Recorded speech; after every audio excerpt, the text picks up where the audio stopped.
Alright, magandang umaga po sa inyong lahat mga kababayan, Batang Maynila Toys. Ngayon po ay ikasyam sa buwan ng Disyembre taong 2024.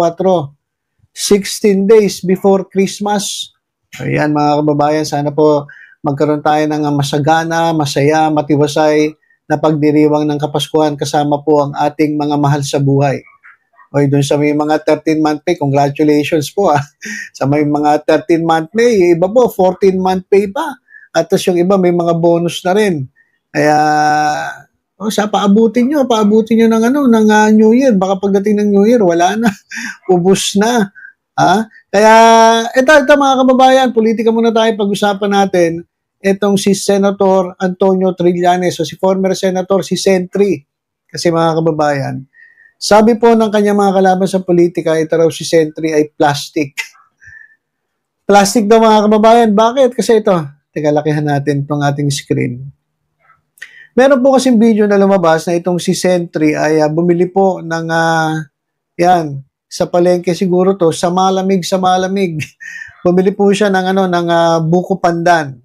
Malamang buko pandan po yan na sa malamig. At yan po yung nangyari habang siya nag-iikot sa lungsod ng Caloocan kasi siya po tumatakbo bilang mayor ng Caloocan. At sa kanyang pag-ikot, siya po ay siyempre nakakamera kasi kinakailangan i-document. Maganda rin pong exposure yan sa social media. At itong kanyang pagbili ng gulaman, gulaman po yan na flavor buko pandan sa malamig. Ayan po, bumili po siya. Bakit siya naging plastic? Ito, panoorin natin yung video. Hindi ko na po nilagyan ng sounds kasi yung sounds po kasi baka makapiright tayo. Pero may sounds po yan. Ang sounds po nito yung parang kengkoy yung sounds. Hindi ko na paparinig natin konti. Okay, yun po yung sounds yan at may tawa-tawa. Ayan mga kababayan.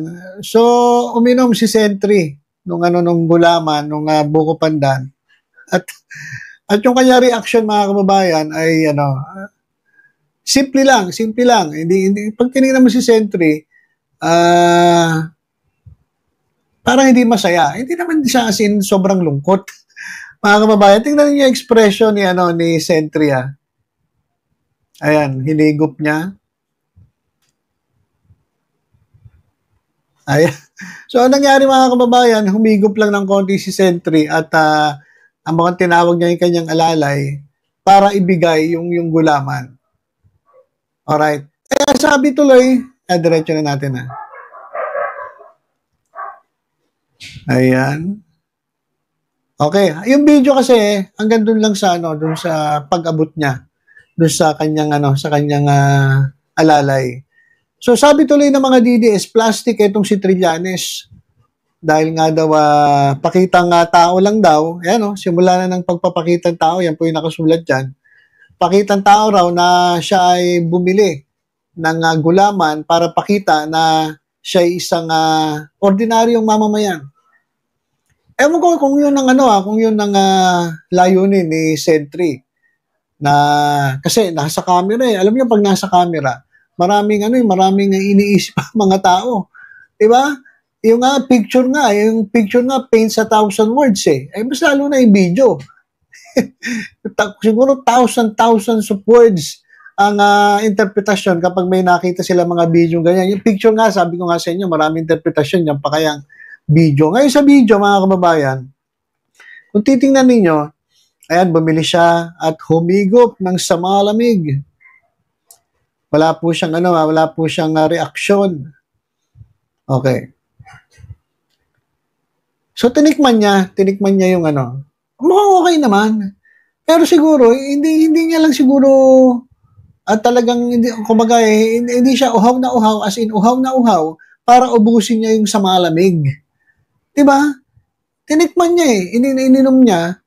Ewan ko kung nagustuhan niya, pero sa tingin ko lang, normal lang. At siguro, hindi niya, kasi kahit ako mga kababayan, minsan pag bumibili ko ng sa malamig, minsan hindi ko gusto kasi minsan yung ibang sa malamig dyan, yung mga ganyan, minsan walang lasa. Minsan puro arnibal malalasaan mo. Minsan, lasang tubig. Parang food coloring lang yung natikman mo. Minsan naman, sobrang tamis. Diba? So, iba't ibang panlasa ng tao. So, ininom ni Senator Trillanes. At pagkatapos niya, ang ginawa niya, nag-sip lang siya. O pagkatapos niyan, ay, ayan, ibinigay na niya doon sa kanyang alalay. Okay. Kaya sabi tuloy ng mga DDS, plastic daw. Pakitang tao lang daw na siya umiinom ng ganong klaseng inumin na parang nga lumalabas siya yung ordinaryong tao. Alam niyo mga kababayan, pagdating po sa politika talagang bawat kilos mo binabantayan. Ito para sa akin, hindi naman ka-plastikan to eh. Siguro, nag-try lang siya. Tinry niya talaga. Saka ano to eh, hindi naman to nagsimula si Senator Trillanes, hindi naman to nagsimula sa as in big time na mayaman eh. Nagsundalo po ito eh. Baka mas matindi pa nga yung pinagdaanan nito, baka nakainom to ng ihi ng tao eh. Kasi PMA to eh. Sa PMA, kung ano-ano pa iinom sa'yo, kung ano papakain sa'yo. So sanay siya sa ganyang inumin. Siguro, hindi niya lang type siguro yung kaya ibinigay niya doon sa tao niya. Pero hindi po para sa akin, hindi ka plastikan yan. Kasi, nagdaan po sa hirap yan. PMA po yan, hindi naman po yan bilyonaryo. Diba? Oh, tas nakulong pa siya. Kapag nakakulong ka ba, mamimili ka pa lang mo. Gusto mo, para Starbucks ang iinumin mo. Hindi. So para sa akin, hindi po ka-plastikan yung ginawa ni Senator Trillanes. Siguro, kaya binigay niya, siguro, hindi naman niya siguro type yung kahit ako naman, kung alangan namang ubusin ko yan ng sapi, yun ang mas plastic.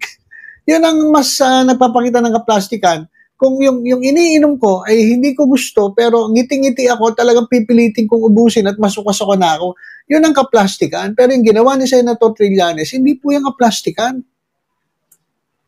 Unang-una yung pagbili dyan sa palengke. Bakit? Hindi naman bilyonaryo yan si Sentry. Nagsimula yan sa nagsundalo yan. Tapos naging PMA yan. Di ba? Nag-PMA yan eh. Sabi nga sa inyo, baka mas matindi pa pinagdaanan yan. Baka hindi lang ganyan ang nainom niya eh. Baka ihi pa ng tao. Tapos yung mga putik-putik, syempre habang nagtitraining sila.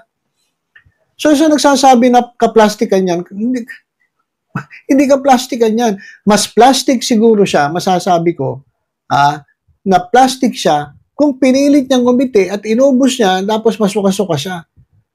Kasi sabi ko nga sa inyo, iba-iba po ang timpla ng mga yan. Minsan sobrang tamis, minsan walang lasa, minsan arnibal na lang nalalasahan mo. So para sa akin, hindi ka plastikan yan. Eto, tingnan nyo mga kababayan. Sinasabi nyo plastic si Sentry. Eto, tingnan nyo si Bongo. Si Bongo ba hindi plastic? Ito mga kababayan, silipin natin. Ito naman si Bongo. Ayan. Ito si Bongo. Ito po yung nangyari dyan po sa Davao. Habang bumabiyahe si Senator Kuya Bongo. May pag ganun-ganun ba? Senator Kuya Bongo. Sa Davao mula sa Mako, Davao de Oro ay nadaanan niya ang mga motoristang sina Catherine at Vanessa na nadisgrasya. Yan po mga kababayan. Sila po yung nakahandusay. Grabe na may nakahandusay. Nakatumba lang po sa kalsada. At agad niya tinawagan ng 911 upang masundo ang ambulansya at madala na aksidente sa ospital at matulungan ng Malasakit Center sa Southern Philippines Medical Center pagdating sa gastusin sa ospital. Ay congratulations kay Senator Bongo. At least ito nakatulong siya sa ating mga kababayan. Salamat kay Elena dahil pinayungan nito ang mga motoristang na aksidente. Saludo kami sa iyong Malasakit. Kahit malakas ang ulan, ay agad na tumulong Senator Bongo dahil tag-ulan o tag-aroma ng mga araw ng mga oras, hindi natitigil ang pagsiservisyo. Mga ganitong salita, no? May mga ganun-ganun pa, no? Umulan, umaraw, hindi tumitigil ang pagsiservisyo. Okay na nga sana, yan na nga, nagsiservisyo na, okay na ako, natutuwa nga ako kasi Senator Bongo. Masaya na ako dahil nakakatulong siya, pero wala nang ganyan-ganyan. May mga pa build up. Alam naman namin na tumatakbo kang Senator, kaya medyo nagpapakyut ka, nagpapapogi ka. Paalala daw ni Senator Bongo sa lahat, mag-ingat po tayo lalong-lalo na sa mga motorista. Tama naman po yan. Ingat po, alam nyo, pansin ko, ang dami pong mga na-aksidente. Mag-iingat po kayo, lalong-lalo na ngayon, umuulan, madulas po ang kalsada. Mag-iingat po kayo. Tama naman po si Senator Bongo. Kaya lang, eto, tignan nyo. Hindi ba sabi kasi ng iba naman, mga kalaban ng DDS, plastic daw. Ito si Bongo. Bakit naging plastic? Eto, tignan nyo, yung umpisa ng video mga kababayan, Tingnan nyo. Oh. Okay, kung makikita ninyo dito sa ating video, ayan, meron pong nagpapayong kay Senator Bongo. Kasi umaambon-ambon eh, umuulan-ulan eh. So may pinayungan po nung isang babae, yung dalawang na-aksidente. At si Senator Bongo ay pinapayungan ng kanyang alalays. Ayan mga kababayan. Kasi umaambon eh. Medyo malakas yung ulan eh. Tuloy natin. Tingnan nyo kung anong gagawin ni Bongo Ayan Nakita niyo mga kababayan, pinaalis niya yung payong. Pinaalis niya yung payong. Huwag mo na ako payungan. Nakakamera ako eh. Nakakamera na ako. Okay na, huwag mo na ako payungan. Mas maganda yung makita ng mga tao na talagang ako'y sumugod sa ulan at rumesponde sa na-aksidente. Di ba? Ulitin natin Balik tayo. Ayan mga kababayan, pinapayungan si Bongo. Ayan. Pagkatapos, ilayo mo muna. Ayan mga kababayan. Ilayo mo muna yung payong. Ito may camera na okay na tayo dyan. Yung camera, nakatutok sa akin. Mas gusto ko makita ng camera na na umuulan, nagpapabasa ako sa ulan dahil rumespondi ako sa sa aksidente. Yan, anong tawag nyo dyan? Anong tawag nyo dyan? Pagpapakitang tao. Pakitang gilas. Di ba ka-plastikan yan? Pwede naman siya payungan kasi banda dito mga kababayan, banda dito sa na to. Yan, dito sa portion na to. Ayan po.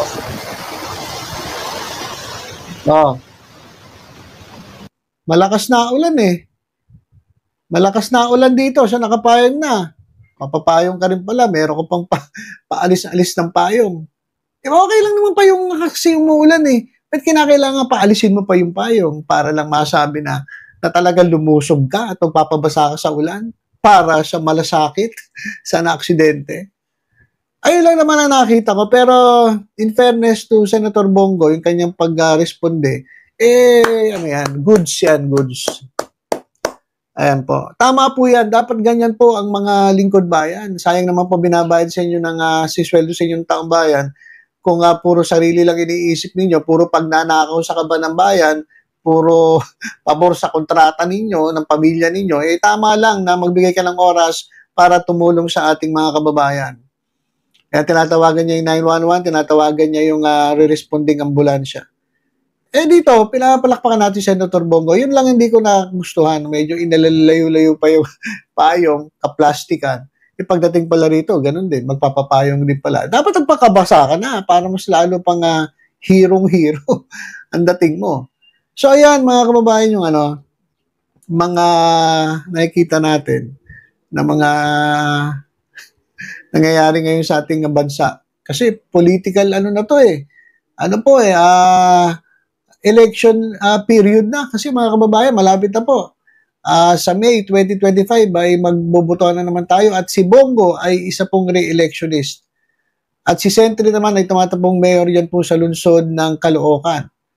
So yan mga kababayan, yan po yung yan po yung mga nakikita nating mga style ng mga politiko. Syempre pakitang gilas na yung mga yan. Kay Senator Trillanes naman, wala akong nakitang kaplastikan doon. Kasi unang-una sana yan si Sentry. Ikaw ba naman ay dumaan sa training ng Philippine Military Academy? So, sabi nga sa inyo, kung yung panda na yan, baka mas malala pa iniinom niya, baka pati ihi eh. Baka pati tayo ng tao nakakain yan kasi ganun po ang training sa military. So, hindi po yan, bilyonaryo na hindi na umiinom ng siguro hindi niya lang type binigay dun sa Sa kailangan niya lang sip kasi minsan tayo hindi naman natin kinakailangan uhaw na iinom ka, hindi. Konting sip lang, malamigan lang yung natin, mabasa lang yung lalamunan natin, okay na. Ang masama, kung ayaw niya, tinapon niya, hindi, binigay niya doon sa tao niya. Di ba? Respeto pa rin, kahit hindi niya nagustuhan. Siguro, hindi niya nagustuhan. Respeto pa rin doon sa nagtitinda na hindi niya itinapon, ibinigay niya doon sa tao niya. So, anong plastic doon? Kay Senator Bongo naman, yun lang ako na plastikan. Yung pinatanggal niya yung payong. Pero yung ginawa niya, kahanga-hanga syempre. Kahit ako naman bumilid. Pero alam naman natin na ito parte ng pagpapapogi sa politika, lalong-lalo na ito si Bongo, ay re-electionist. Hindi ko lang alam kung ganito rin ang gagawin niya kung hindi panahon ng eleksyon. Di ba? Hindi natin alam kung ganyan ang gagawin niya. Kung hindi panahon ng eleksyon, kung nakapwesto siya, hindi siya re-electionist, gagawin niya ba yan? Ayun ang tanong. O, yun ang tanong. Di ba? So, yun lang mga kababayan. Pakita ko yung dalawang yung isa, kalaban ng DDS, yung isa, DDS. At kayo na ang umusga. Sino ang plastic sa dalawa? Si Bongo ba? O si Sentry, si former Senator Antonio Trillanes? Bahala na po kayo umusga.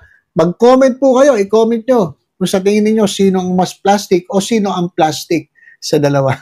Okay, so yun lang muna mga kababayan. Basta tutok-tutok lang po kayo dito sa Batang Maynila to sa iba mga updates. Ingat po tayong lahat. God bless po.